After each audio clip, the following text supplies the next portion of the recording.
terima kasih banyak karena itu sudah meluangkan waktu untuk kami dari mahasiswa hukum Fakultas Ilmu Sosial dan Ilmu Politik dari Universitas Tidar. Perkenalkan, saya Desnanta. Saya Tika Fayukunisa. Saya Risa Isan Maulana. Saya persilahkan. Mau menanyakan soal apa? Ibu. Untuk pertanyaan pertama, sebenarnya apa aja sih tugas pokok dan fungsi utama di Disnaker di sini? Utamanya dalam menyeimbangkan antara penanganan pengangguran, pelatihan kerja hingga pengawasan hak-hak pekerja. Jadi tugas kami Disnaker kan memang mengurusi masalah ketenagakerjaan ya.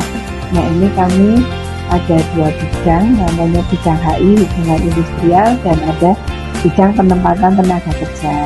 Untuk yang bidang HI tadi mengurusi permasalahan hak pekerja ya, termasuk fasilitas apa saja yang harus diberikan kepada pekerja, sehingga kami sering berkomunikasi dengan perusahaan-perusahaan untuk membantu para pekerja dalam mendapatkan hak-haknya. Di sana juga ada namanya mediator, ini membantu memediasi apabila ada permasalahan di antara pekerja dengan perusahaan. Contohnya ada orang di PHK sampai beberapa waktu kok tidak segera diberikan pesangonnya, dia bisa minta bantuan Disnaker untuk memfasilitasi sebagai mediator. Nah ini memang menjadi salah satu tugas kami. Kemudian untuk perlindungan pekerja, salah satunya kita mengingatkan dan juga menghimbau serta mendata perusahaan-perusahaan agar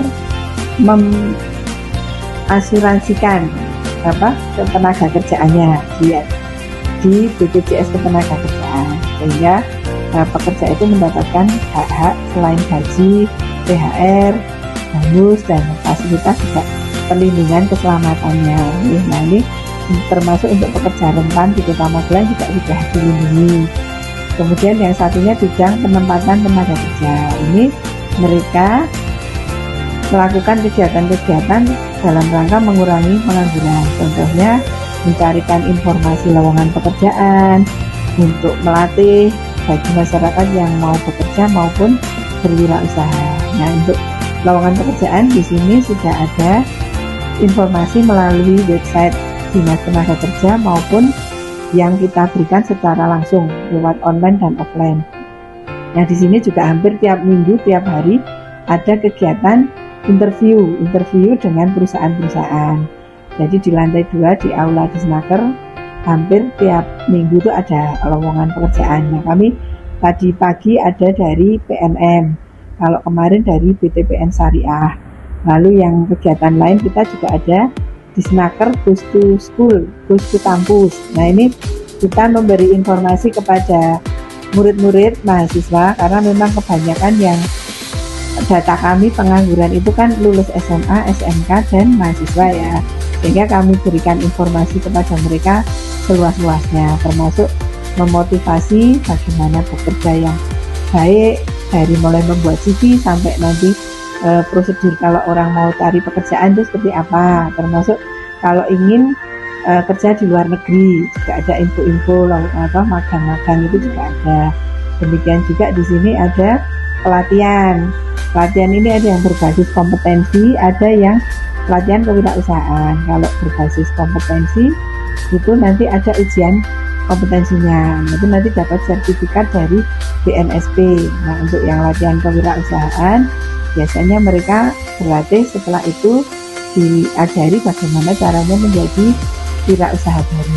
Karena namanya orang bahasanya tidak punya pekerjaan kan bisa sebagai pekerja atau mau usaha seperti itu. Ngaten nggih. Untuk hambatannya Bu, seperti anggaran atau sumber daya manusia, apalagi kan kita ada perkembangan teknologi sekarang kan sangat pesat ya, apalagi sekarang ada AI itu seperti apa akan mengatasi seperti itu? Ya, kalau hambatannya jelas dari sisi anggaran banyak yang dikurangi ya. Akhir-akhir ini, tahun ini 2026 itu turun drastis, terbebas anggarannya karena memang dari pusat dikurangi semua. Ini contohnya kami dari dana BPHT tahun 2025 itu anggaran 2,7 miliar, 2026 tinggal 700. Nah 700 juta itu Yang 400 sudah untuk mengasuransikan BPJS tadi untuk kaum rentan tadi ya.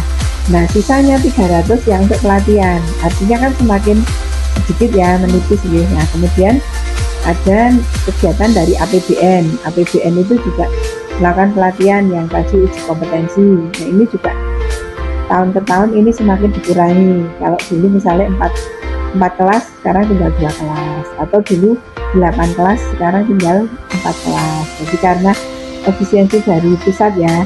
Nah namun kami tetap melakukan pelatihan meskipun tadi dengan cara yang lebih sederhana. Misal dulu dapat uang transport, dapat alat, dapat makan siang, tapi karena sekarang anggaran diefisiensi terus kurangi itu. Nah kemudian kalau yang lain untuk kegiatan tadi mengantisipasi kekurangan sumber daya manusia, kami juga mencarikan atau meng-hire instruktur dari luar, karena kalau kita nggak punya sumber daya manusia yang melatih kan nanti pelatihan tidak jalan, namun tetap bisa kami atasi itu. Untuk isu seperti seperti kan banyak yang mengatakan kalau kerjaan itu menggunakan orang dalam gitu ya Bu. Itu gimana Snaker mengatasi isu tersebut? Ya kalau masalah orang dalam tentunya kan kebijakan perusahaan beda-beda ya. Di sini ada namanya peraturan perusahaan. Jadi perusahaan itu berdiri, dia punya peraturannya sendiri, dia yang buat. Jadi kalau perusahaan swasta apalagi memang menjadi kewenangan mereka sendiri ya, private sector. Namun kalau perusahaan pemerintah atau BUMN, BUMD ini tentunya kan ada ketentuan tidak boleh diskriminasi, harus inklusi ya terhadap semua, termasuk terhadap penyandang disabilitas, itu nggak boleh. Jadi untuk mereka kita juga sudah ada kerjasama kaum difabel, kita bantu mencarikan pekerjaan di BUMN, BUMD seperti itu. Lalu menurut pandangan Ibu, poin apa yang paling krusial dalam sistem ketenaga kerjaan di Snaker ini? Nah ini kalau kami sebetulnya yang kami utamakan kan bagaimana caranya untuk mengurangi pengangguran. Kemudian kedua, kita juga berupaya untuk para pekerja itu perlindungannya dan kesejahteraannya semakin lebih baik lagi. Itu selalu kita support untuk mereka. Perusahaan kita ingatkan, termasuk untuk mengawasi perusahaan-perusahaan itu dibantu oleh pengawas dari provinsi, karena kami tidak bisa memberi sanksi. Untuk sanksi yang bisa memberikan kan provinsi, kalau pemerintah kabupaten kota hanya ikut membantu mengawasi.